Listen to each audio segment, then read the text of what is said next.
자, 선생님이 이번에는 거속시 관련된 문제를 풀 건데, 우리가 거속시 관련된 문제 하면 가장 생각나는 게 있죠. 그렇죠? 난 옛날에 무당벌레라고 막 배웠었거든. 거리는 속력 곱하기 시간. 시간은 속력분의 거리, 이런 식으로. 그랬었다. 자, 한번 해보자. 재호는 집에서 학교에 가는데 2분의 1 지점까지는 시속 3km로 걸어가고, 나머지 반은 시속 4km로 걸어갔대. 근데 그랬더니 20분이 걸렸대. 학교까지 거리를 구해라. 자, 시속 3km로 나와 있잖아. 시속 3km는 뭐야? 그렇지, 속력이지. 2분의 1 지점은 뭐야, 지금? 어떻게 보면 거리지. 시속 4km도 속력이고, 20분은 뭐야? 시간이지. 따라오나? 자, 그럼 뭐라 해볼 수 있을까, 우리가? 그렇지. 우리가 구해야 되는 게 뭐야? 학교까지의 거리잖아, 거리.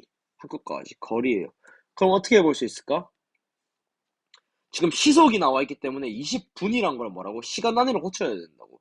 1시간은 60분이기 때문에 시간 단위를 바꿔주면 60분의 20이 뭐가 되는 건데, 얘를 60분의 20시간이 되는 거지. 3분의 1시간. 따라오나?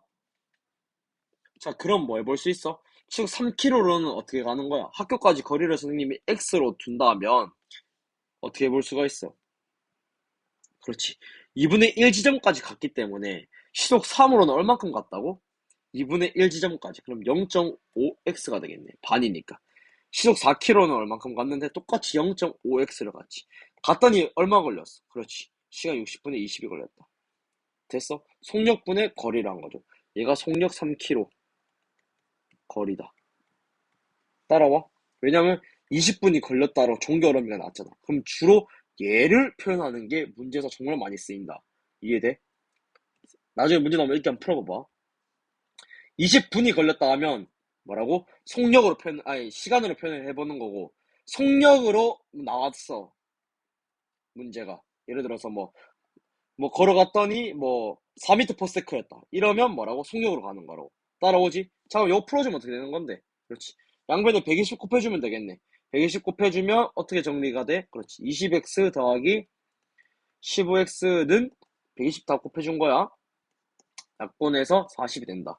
그럼 35x는 그렇지 40이기 때문에 x가 얼마예요? 7분의 8. 안 어렵죠? 자, 18번으로 넘어가 보자.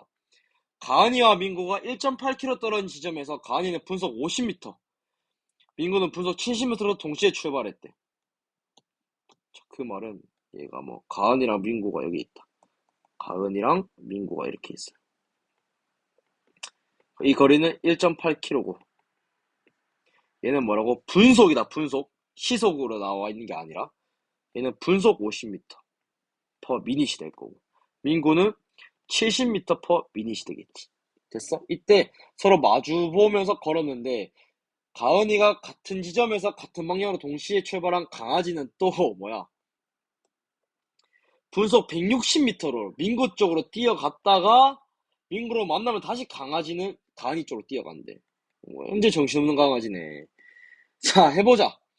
이때 우리가 강아지가 뛴 거리가 총 몇 미터인지 구하래. 강아지가 뛴 거리. 오케이? 자, 해봅시다. 자, 그러면 우리가 어떻게 해볼 수가 있을까? 지금 1.8km지. 예를 들어서 지금 얘들이 어쨌든 만나야 되잖아, 맞지? 이해돼? 그렇지, 만나야 된다고. 가은이랑 그러면 민구가 만나는 시간을 선생님이 x분이라고 더 볼게. 됐어? 그러면 거리는 어떻게 돼? 속력 곱하기 시간이지. 분속 50m로 우리가 갔잖아. 맞지? 그럼 거리는 어떻게 돼? 50m 곱하기 x분 시간 더하기 민규는 민구는 분속 70m로 뭐라고? x만큼 갔었잖아. 그럼 얘가 지금 어떻게 돼야 되는데? 그렇지. 1800이 돼야 된다고. 왜? 얘는 1.8km였잖아. 됐어? 이해되나? 그럼 요거 합해주면 어떻게 돼? 120x는 1800이기 때문에 x는 얼마야? 15가 되겠네. 그럼 15분 후에 만난다는 걸 알 수가 있다고, 둘이가. 됐어? 그럼 강아지가 뛴 거리 어떻게 되는데? 속력 160m per minut이었으니까 곱하기 시간 15분 해주시면 뭐야? 2400m가 된다고. 됐어. 우리가 지금 per minute로 갔잖아. 왜냐면 다 분으로 나와 있으니까. 그래서 우리가 미닛 분의 거리를 미안. 거리 미터를 분 미닛으로 받기 때문에 1.8km를 우리가 뭐로 봐줘야 되는데 미터로 바꿔줘야 되기 때문에 1800이 된 거라고. 오케이? 무조건 이런 거 나왔을 땐 뭐라고? 그렇지. 통일을 해줘야 돼요. 뭐 시간이든 거리든 이 단위를 무조건 우리가 통일을 해주셔야 된다. 알겠지? 꼭 기억해야 돼. 이거 꼭 적어놔라. 시간 거리 단위를 통일을 해줘서 풀어야 돼요. 고속 시간 나왔을 때는. 오케이? 자, 다음 19번, 20번으로 넘어가 보자.